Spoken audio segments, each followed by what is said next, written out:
پھر اس سرزمین میں علامہ اقبال جیسی شخصیت پیدا ہوئی ہے. یہ ساری چیزیں جو ہے یہ در حقیقت اشارہ کر رہی ہیں کہ یہ ملک مشیت ایزدی کے کسی طویل سلسلے کی ایک کڑی ہے.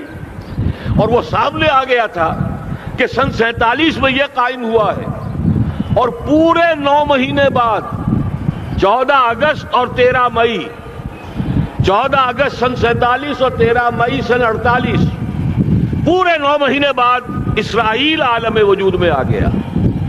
اللہ تعالیٰ نے اس عالمی بیماری، اس کے لیے جو علاج ہے وہ پہلے پیدا کیا ہے. جیسے کہ حدیث میں آتا ہے ما انزل اللہ من دائن الا انزل له دوان. اللہ تعالیٰ نے کوئی بیماری ایسی نہیں اتاری کہ جس کا علاج بھی نہ اتار دیا ہو. اور جیسے کہ ماں کی چھاتیوں میں بچے کی ولادت سے پہلے دودھ پیدا ہو جاتا ہے، اس کی غذا کا بندوبست پہلے ہو جاتا ہے، اسی طریقے سے اسرائیل کا جو فتنہ اٹھنے والا تھا اس کی سرکوبی کے لیے پاکستان وجود میں آیا ہے. اور آج وہ مرحلہ آ گیا ہے تاریخ کا ایک عظیم موڑ. آپ دیکھیں گے کہ بڑی مشابہت پیدا ہو گئی ہے. ایک طرف بظاہر امریکہ کی مرضی کے خلاف اسرائیلی وزیر اعظم نتن یاہو وہ بڑا ایک غرور کا اور بڑے تکبر کا مظاہرہ کر رہا ہے، اور وہ پورا پیس پروسیس جس پر نہ معلوم کتنا وقت صرف ہوا تھا، کتنی محنتیں ہوئی تھیں، کتنے راؤنڈز آف ٹاکس ہوئے تھے، کبھی واشنگٹن میں ہوئے، کبھی اوسلو طرز کا کوئی معاہدہ ہوا ہے، کبھی پھر اور اس کے بعد پیشی ہوئی تھی میڈرڈ کے اندر بھی، لیکن وہ سارا پیس پروسیس جو ہے اس کی دھجیاں کر رہا ہے. وہ وقت بالکل قریب نظر آ رہا ہے کہ یروشلم کے مسئلے پر وہاں بٹی دہک اٹھے گی. اور احادیث نبویہ میں جو خبریں دی گئی ہیں کتاب الملاحم کی احادیث میں معلوم ہوتا ہے کہ اب اس کا آغاز ہونے والا ہے. نتن یاہو کو امریکہ کے خلاف جانے کا اصل میں حوصلہ کیوں بڑھ رہا ہے؟ اس لیے کہ اسے معلوم ہے کہ فرنگ کی رگیں جہاں پنجہ یہود میں ہے، چاہے کلنٹن ہو یا کلنٹن کا باپ ہو، یہودی لابی وہاں کی اتنی مضبوط ہے، کانگریس میں اور سینٹ میں ان کا اتنا اثر ہے کہ کوئی بھی وہاں شخص بڑے سے بڑا طاقتور اور بڑے سے بڑا اختیارات کا حامل اسرائیل کی مرضی کے خلاف نہیں جا سکتا. یہی معاملہ یہاں نظر آ رہا ہے. بظاہر تو ناراضگی کا اظہار ہوا ہے، لیکن یہ بات اب تو کھلتی چلی جا رہی ہے. حقیقت یہ ہے کہ یہود اور ہنود کا بڑا گہرا لنک قائم ہو چکا ہے، اور یہ بھٹیاں اب دونوں طرف دہکیں گی. میں اس سے پہلے بارہا کہہ چکا ہوں، ملت اسلامیہ تقریباً 150 کروڑ افراد پر مشتمل ہے، لیکن اس میں سے تقریباً 20 کروڑ عرب ہیں. ان کو اللہ نے خصوصی فضیلت دی تھی. یہ تھے کہ جن کی زبان میں قرآن نازل ہوا، خود محمد عربی صلی اللہ علیہ وسلم عرب تھے، انہیں جو فضیلت عطا کی تھی. لیکن بدقسمتی سے اس دور میں آ کر بھی انہوں نے آزادی حاصل کرنے کے بعد بھی اپنا قبلہ درست نہیں کیا. کسی نے ماسکو کی طرف رخ کیا، کسی نے واشنگٹن کا رخ کیا، اللہ اور اس کے رسول کی طرف رخ نہیں ہوا. واقعہ یہ ہے کہ مجرم ہیں. دوسرے بڑے مجرم 150 کروڑ میں سے 10% یہ 15 کروڑ مسلمان ہیں. حالیہ جو سینسس ہمارا ہوا ہے اس کے بعد اندازہ ہو رہا ہے کہ یہاں کی آبادی 15 کروڑ ہو چکی ہے. 10% امت مسلمہ کا مسلمانان پاکستان ہے.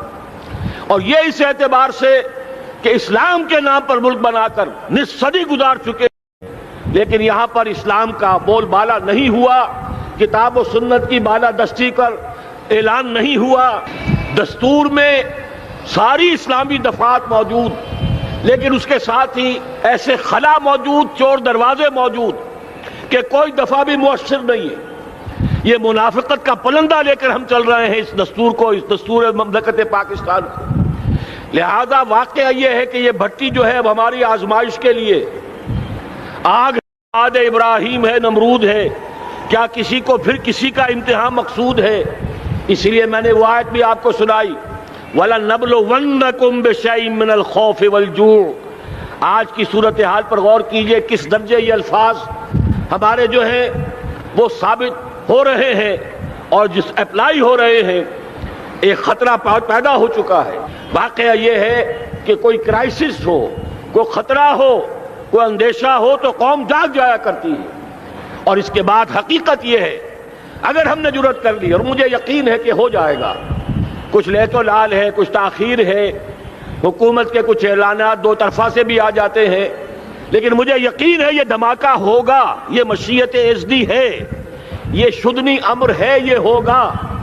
اور اس کے بعد یقیناً اس آیت مبارکہ کا دوسرا لفظ ہم پر منطبق ہوگا، وَلَنَبْلُوَنَّكُمْ بِشَيْءٍ مِّنَ الْخَوْفِ وَالْجُوعِ۔ یہاں دوسرا لفظ بھوک کا لفظ ہے، ہم پر سختیاں آئیں گی یقیناً۔ الکفر ملت واحدہ، پوری دنیا امریکہ کی زیر سرپرستی ہمارے خلاف کھڑی ہوگی، ہمارے اوپر پابندیاں لگیں گی، لیکن شاید ہمارے جذبہ ایمانی کو بیدار کرنے کے لیے اللہ تعالیٰ اسی کو ذریعہ بنا دے، اور پھر اس کے ذریعے سے پورے عالم اسلام میں عوامی سطح پر جو ہمدردی پیدا ہوگی پاکستان کے ساتھ، اس کے آثار شروع ہو گئے ہیں۔ کبھی قطر کی طرف سے خبر آ رہی ہے، کبھی الاحرام کا جو ہے وہاں بات سامنے آ رہی ہے۔ معلوم ہو رہا ہے کہ جو بھی پبلک اوپینین ہے پورے عالم اسلام میں، اس کی وجہ کیا ہے؟ میں نے اپنے پچھلے جمعے کے خطاب میں عرض کیا تھا کہ جیسے پاکستان سلطنت خداداد پاکستان ہے، ایسے ہی اس کی ایٹمی صلاحیت یہ بھی خداداد ہے۔ اللہ نے چھپر پھاڑ کر پھر اس سرزمین میں علامہ اقبال جیسی شخصیت پیدا ہوئی ہے۔